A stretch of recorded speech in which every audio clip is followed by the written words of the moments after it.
Moi, j'aime bien avoir tout le temps un peu du son.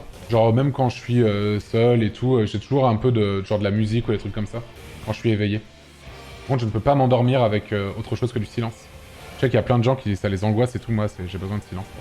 Parce que j'ai des acouphènes, donc le silence, c'est ciao. Ah oui, ouais, et ça, c'est clair. Après, je dois admettre que quand j'ai fait des études de son, j'ai commencé à essayer de faire vraiment attention à pas trop faire de la merde avec mes oreilles. Et du coup, je pense que je me suis un peu préservé de certains trucs et tout. Ouais, parce que faire attention à son ouïe, hein, parce que c'est quasiment pas soignable. Hein. Pour ça, moi, je conseillerais toujours un casque plutôt que des écouteurs déjà. Même si maintenant les écouteurs sont vraiment plutôt de bonne qualité. Je pense que mon ouïe est finito à cause des concerts. Bah non, elle n'est pas spécialement finito. De toute façon, plus tu vieillis, plus ton ouïe, tu la perds un petit peu. Tu perds dans les aigus, hein, dans tous les cas. C'est-à-dire quand tu nais, tu entends de 20 Hz à 20 kHz. Et ensuite, plus tu vieillis, bah plus ça baisse, ça baisse, ça baisse, ça baisse en fait. Mais ouais, je me souviens quand on était en études de son, ils nous mettaient vraiment en garde, ils nous racontaient v'là les anecdotes terrifiantes sur des personnes qui avaient perdu l'ouïe ou des acouphènes vraiment vénères. Mais ouais, du coup, j'ai entendu de ces histoires. Raconte-en, please.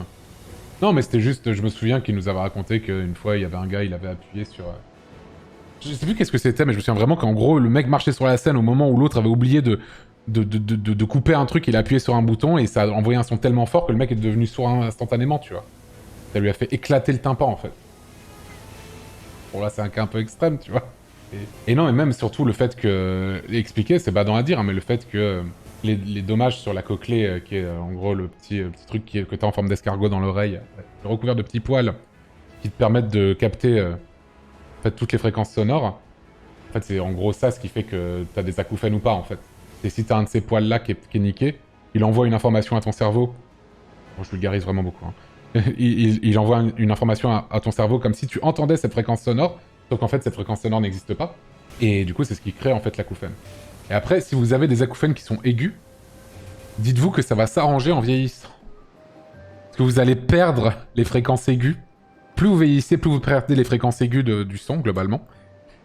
Mais c'est vrai en plus, hein. C'est vrai. Plus tu vieillis, plus tu perds dans les aigus, hein, globalement, quand t'entends. Et du coup, bah, au bout d'un moment, bah, en fait, ça va juste disparaître, en fait.